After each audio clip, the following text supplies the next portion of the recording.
अच्छा, आज हम क्लास लेते हैं halving of consonant and important point. जब हम कंसोनेंट को हाफ करते हैं यानी हाफ लिखते हैं तो इस हवाले से कुछ पॉइंट है, कुछ प्रिंसिपल है, यानी वो हम यानी याद रखेंगे जब हम क्या करते हैं कंसोनेंट को हाफ लिखते हैं। इसमें हमारे पास है कुछ अल्फाज है कि अगर ऐसे अल्फाज हो तो हम यानी हाफिंग ऑफ कंसोनेंट हम नहीं करते। यानी जो हम यानी अगर ऐसे अल्फाज हो तो हम क्या करते हैं हाफिंग नहीं करते बल्कि फुल कॉन्सोनेंट लिखेंगे। हम मुकम्मल कॉन्सोनेंट लेंगे। मिसाल के तौर पर यहाँ पर कुछ अल्फाज है, अगर हम हाफिंग करते हैं स्ट्रोक को हाफ लिखते हैं तो कंफ्यूजन बन जाता है दूसरे अल्फाजों के साथ। देखते हैं यानी रेड ये है red, right rites, root, fact, effect वगैरह ये अल्फाज है। तो रेट अगर हम आर को हाफ करते हैं किसके लिए, टी के लिए, तो हम किस तरह लिखेंगे, देखिए हम इस तरह लिखेंगे रेड रेड। लेकिन अगर आपको पता हो तो हम ये शुड जब लिखते हैं शुड, तो ये शुड भी हम इस तरह लिखते हैं। देखिए ये इस तरह हम शुड लिखते हैं। तो to avoid from confusion, confusion से बचने के लिए हम इस हालत में हम स्ट्रोक को हाफ नहीं करते बल्कि क्या करते हैं पूरा लिखते हैं।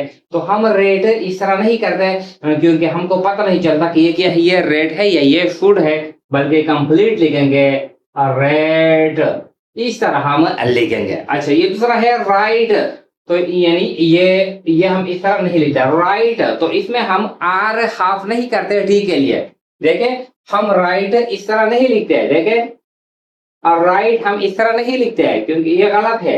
हम एंड भी इस तरह लिखते हैं, एंड हम इस तरह लाइन से ऊपर लिखते हैं। तो अगर हम राइट भी इस तरह लिखते हैं तो कंफ्यूजन होगा कि ये राइट है या ये क्या है, एंड है। तो इस हालत में हम स्ट्रोक को कंप्लीट लिखते हैं इस तरह, और राइट कंप्लीट लिखते हैं इस तरह। ये और राइट्स, तो ये और राइट्स हम इस तरह नहीं लिखते, इस तरह नहीं लिखते बल्कि ये इस तरह लिखते हैं, फुल लिखते हैं और राइट्स इस तरह हम लिखते हैं। ये रूट ये भी इसके लिए हम हाफ नहीं कर रहे बल्कि कंप्लीट लिखते हैं जिस तरह रूट, इस तरह ये हम लिखते हैं रूट।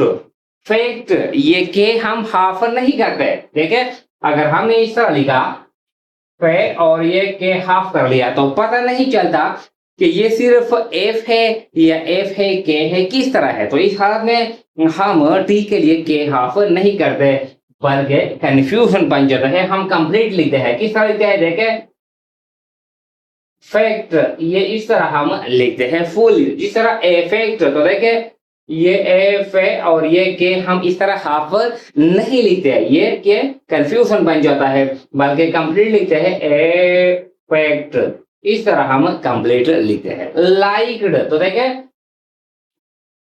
लाइक्ड हम इस तरह नहीं लिखते, पता नहीं चलता कि क्या है, ये सिर्फ एल है या के है या किस तरह है, तो ये इससे कंफ्यूजन बन जाता है बल्कि इसका हालत में हम लाइक्ड इस तरह हम ये कंप्लीट लिखते हैं। लोकेट, तो लोकेट हम कंप्लीट लिखते हैं इस तरह लोकेट, लोकेट इस तरह हम कंप्लीट लिखते हैं। मिनट, तो देखे ये देखे मी और ये एन हम हाफ नहीं लिखते, इस तरह हम ये नहीं लिखते फिर कंफ्यूजन बन जाता है, हम कंप्लीट लिखते हैं जैसे एम एन और ये डी मिनट, इस तरह हम लिखते हैं। इस तरह सेलेक्ट ये भी हम कंप्लीट लिखते हैं सेलेक्ट, इस तरह हम ये लिखते हैं सेलेक्ट। टेरिटरी, टेरिटरी, तो देखे टेरिटरी, अगर हम यानी ये आर हम हाफ करते हैं टी के लिए तो इस तरह हम लिखेंगे, फिर ये कंफ्यूजन बन जाता है कि ये दो आर है या एक आर है, किस तरह है, बल्कि हम ये इस तरह लिखते हैं, देखे टेरेटरी, इस तरह हम ये लिखते हैं टेरेटरी। टुनाइट, टुनाइट, तो ये हम एन हम एन हाफ नहीं करते बल्कि एन भी कंप्लीट लिखते हैं और टी भी हम कंप्लीट लिखते हैं, जिस तरह हम टू नाइट, टू नाइट ये इस तरह हम लिखते हैं टू नाइट। इस तरह हम ये कंप्लीट लिखेंगे। ये तो हो गया, आसान है। इस तरह और भी जो ऐसे अल्फाज हो जो के हो, आर हो या एम हो या एन हो, जो कंफ्यूजन यानी बनाता है, तो वो हम हाफ नहीं करते बल्कि कंप्लीट लिखेंगे। इस तरह यानी हम एंड या शुड जो दूसरे अल्फाजों के साथ फिर ये कंफ्यूजन बन जाता है। ये तो हो गया, ये तो आसान है। अच्छा, फिर कहता है, यहां पर है कुछ और अल्फाज है। ये कहता है कि जब टी या आर डी, इस यानी टी या डी एंड में आता है, कहां पर आता है? एंड में आता है, और फिर इसके साथ साथ वाउल भी आता है। टी या डी एंड में आता है और इसके साथ साथ वाउल भी आता है, जिस तरह ओ है, आ है, या वाई है वगैरह है, या आई है, ये आते हैं। तो इस हालत में हम टी एंड डी के लिए हम हाफिंग नहीं करते। जब टी या डी आखिर में आता है और इसके बाद वाउल भी आता है, तो इसके लिए हम टी के लिए या डी के लिए हम हाफिंग नहीं करते बल्कि फुल स्ट्रोक लिखेंगे। क्या करेंगे? फुल स्ट्रोक, फुल कॉन्सोनेंट लिखेंगे। अच्छा,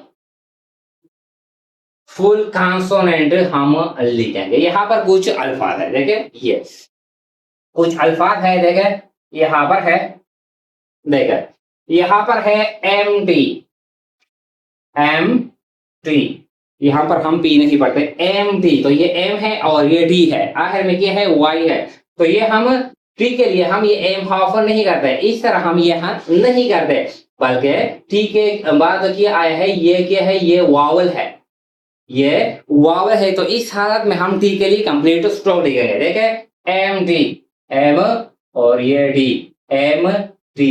इस तरह हम ये लिखते हैं। कुछ और भी अल्फाज है, मिसाल के तौर पर यहां पर है बॉडी, यहां पर क्या है?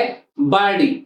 तो यानी डी के लिए हम बी हाफ नहीं करते हैं, क्यों? कि आखिर में क्या है? ये वाई क्या है? ये वावल आया है, तो हम इस तरह लिखते हैं बा और ये डी, बा डी, हम इस तरह लिखते हैं। हम तो स्ट्रोक को हाफ नहीं करते। इसके अलावा और भी है, मिसाल के तौर पर यहां पर है इन to, in to.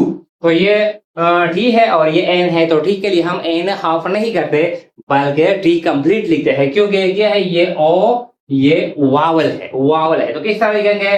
In to, इस तरह हम ये लिखेंगे, इन टू, इस तरह हम लिखेंगे। इसके अलावा और भी है विंडो, विंडो। तो ये डी के लिए हम एन हाफ नहीं करते बल्कि डी के बाद क्या आया है? ये वावल आया है, ओ वावल आया है, तो हम कंप्लीट लिखेंगे विंडो, हम इस तरह लिखेंगे विंडो। इसके अलावा और भी है 40, 40। तो देखें, ये टी के बाद क्या आया है?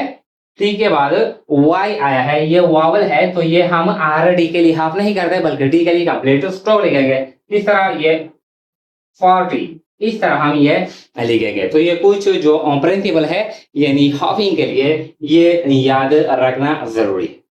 अब आते हैं एक्सरसाइज नंबर जो 49 है, 50 है और 51 है, वो पढ़ते हैं।